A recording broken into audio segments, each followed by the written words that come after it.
Today I'm going to show you the new Google Forms that you can create quizzes with using your Google account for education. Once you've logged into your Google account, go to your Google Drive. There's a few ways to get there, but I usually just go through my Drive. Click on New, scroll down to More, and it's Google Forms.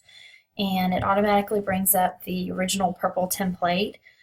You can always change the look of your form by using the color palette or even just choosing from some of the themes that they have.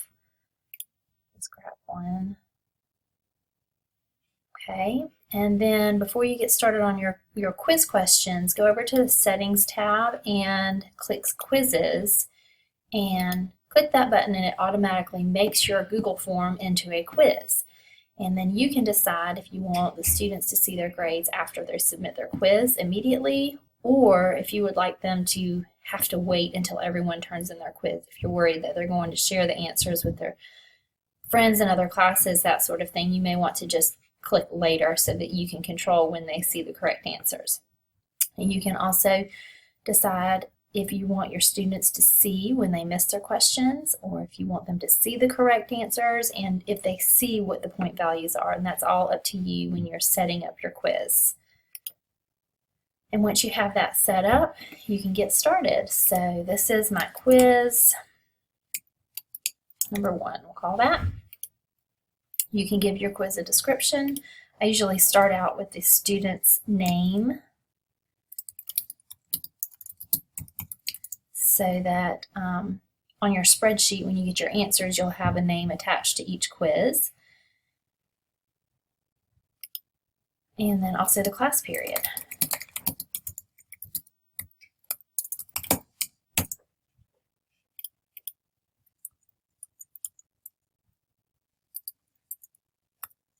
Okay.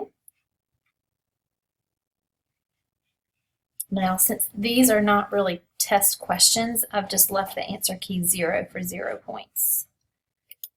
And now when I start my actual quiz,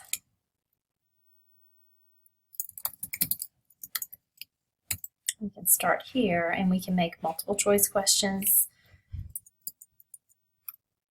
and provide the answer key and provide the point value. And you can decide your point value. If you want to make each question worth 10 points, you can do that. It's completely up to you. So that's a multiple choice question. Here's another example. This would be what a checkbox would look like. I'm going to do your answer key. And then the last one is the drop-down menu, just to show you what that looks like.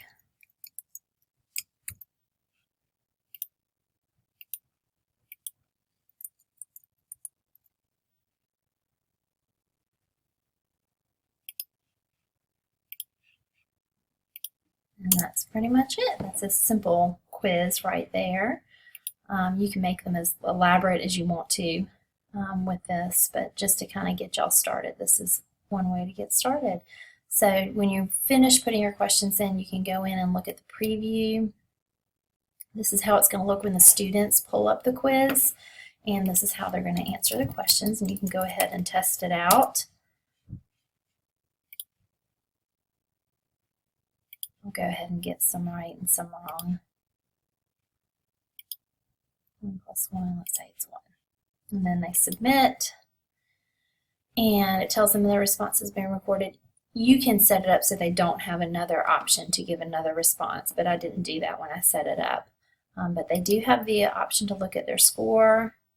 And the way I had it set up, it told them what the correct answer is if they got it incorrect, and that's up to you how to set that up. And so that's how it looks for the students. And then on the teacher end, when you get all of your responses, it'll show you how many responses you have for your quiz.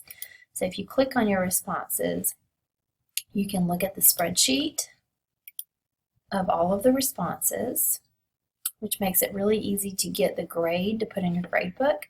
So if you put your first question as your student name and then the score, you've got the name with the score right beside it, so you can easily enter that information into your gradebook. And then of course this is a regular spreadsheet, so you can sort the columns by student name and by class period, so that when you're putting your grades in your gradebook, it's easy to transfer that information over. And then you also get insights to your quizzes. So what was the average score, what was the median score, the range, and obviously only one person took my quiz, so there's not much information to look at. But they give you analytics on each question so that you can see what your students are grasping and you can see where they are weak. It's very easy to read those graphs and know what are the questions that they've really struggled with. So anyway, so this is Google Forms, and you can now easily make quizzes with Google Forms, and I hope that this is helpful. Let me know if you need any help and I can come show you more. But it works really well with Google Classroom as well, so if you're interested in starting a Google Classroom, let me know and we can get you started. Thanks.